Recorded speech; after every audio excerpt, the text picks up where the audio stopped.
आप इस ओर से आ रहे हैं मुनिवर? इस ओर से आपने इसी लड़की को भागते हुए देखा है? नहीं तो क्यों? डायन है। कल रात उसने मदिरा पिला हम तीनों को बेइज्जत कर दिया। सुबह जब आँख खुली तो देखा हमारा सारा दिन लूट के ले गई बिना कारण। मुनिवर, हम उसे आनंद प्रमोद के लिए वाराणसी ले जा रहे हैं। उसने आप सबका बोझ कम कर दिया, पर आप अब तक उसका बोझ उठाए घूम रहे। आप हमारा उपहास कर रहे हैं? उस लड़की से कहीं अधिक चिंतित हम अपने मूल्यवान आभूषणों के लिए हैं। जो लुट गया वो मिलेगा तो नहीं। अरे इतना धन था कि आपने कभी देखा भी नहीं होगा। सच तो यह है कि उस नारे के पीछे हम मतवाले हो गए। उसके सौंदर्य ने हमें लूट लिया, अन्यथा ऐसा कदापि ना होता। वो तो आप सबको अब भी लूट रही है।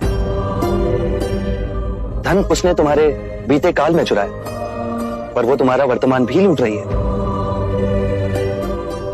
एक बात बताइए, क्या वो लड़की इस समय तुम्हारे लिए इतनी व्यथित है जितने कि तुम इस समय उसके लिए व्यथित हो? भला वो क्यों व्यथित होगी? तो फिर आप क्यों व्यथित हो रहे हो? जो लुटा वो भूतकाल में लुटा, उसे पकड़कर जो दंड दोगे वो भविष्य काल में होगा। तुम्हारा वर्तमान अभी इसी क्षण तुम्हारे साथ है। भूतकाल का बोझा उठा उस भविष्य को बदलने का प्रयत्न कर रहे हो जो अनिश्चित है, और खो रहे हो अपना वर्तमान।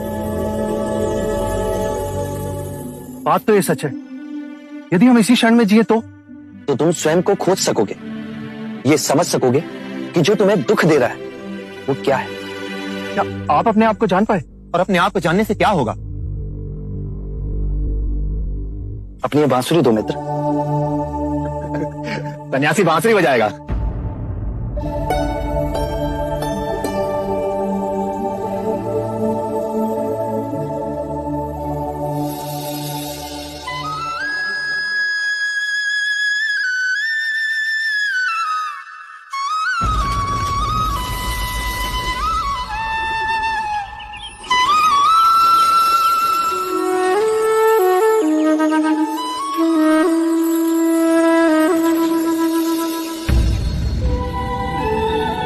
यदि तुम बांसुरी मधुर बजाना चाहते हो तो बांसुरी पर इतना ध्यान केंद्रित मत करना जितना अपने वास्तविक सार को पहचानने पर।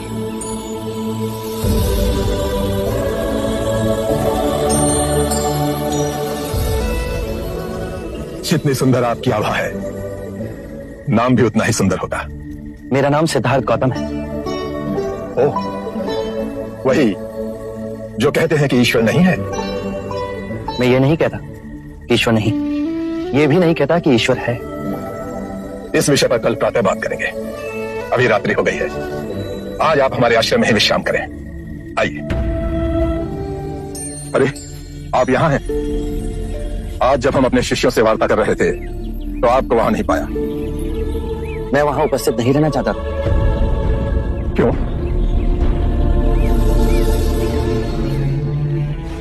आप अपने शिष्यों को संबोधित कर रहे थे। यदि स्वाभाविक कोई प्रश्न मेरे मन में जागता तो आपके शिष्यों के सामने उसे पूछना आपको दुविधा में डाल सकता था। परंतु यहाँ तो एकांत है, अब हम वार्ता कर सकते हैं। कृपा करें, आप दुख के संबंध में कुछ कह रहे थे। क्या आप ये मानते हैं कि दुख सत्य है? क्या आप ये भी मानते हैं कि दुख के कारण भी है? हाँ। यदि कारण है तो दुख तो रहेगा, और यदि कारण ही समाप्त हो जाए तो दुख भी लुप्त हो जाएगा, जैसे सूर्य के प्रकाश से अंधेरा। आप सुनी सुनाई बातें नहीं कहते, अपने गहन अनुभव के आधार पर कहते हैं। आप धर्म और सिद्धांत की नहीं, देखी हुई बातें कहते हैं। आपने कहा कि मुक्ति का मार्ग है अपने विवेक को जगाना और गूढ़ ध्यान में लिप्त हो जाना, जिससे मनुष्य स्वयं को और इस संसार को भली भांति समझ सकता है। परंतु एक प्रश्न है, ये जो सारी विधियां हैं, रीतियां हैं, पूजा पाठ हैं, क्या ये सब व्यर्थ है? यदि कोई व्यक्ति इस नदी के दूसरे किनारे पर जाना चाहे तो वो क्या करे? यदि जल गहरा नहीं है तो वो चलकर जा सकता है, और यदि जल गहरा है तो वो नाव की सहायता से जा सकता है या स्वयं तैरकर जा सकता है।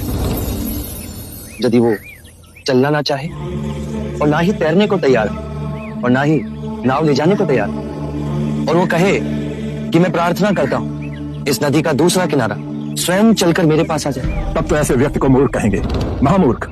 इसी प्रकार यदि व्यक्ति अज्ञान और भ्रांति को अपने विवेक से मिटाएगा नहीं तो परम आनंद और मुक्ति के दूसरे छोर पे कैसे पहुंच पाएगा? चाहे वो पूजा करे या अनुष्ठान या व्रत करे या किसी नीति पर चले, वो इस किनारे ही रहेगा।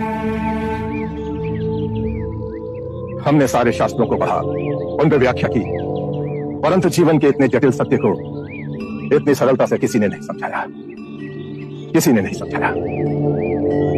आप इस भटकती मानवता को परम ज्ञान का मार्ग दिखाएंगे। आप करुणा के सागर हो। हे बुद्ध, आप हमें अपना अनुयायी स्वीकार करें। बुद्धं शरणं गच्छामि, धम्मं शरणं गच्छामि।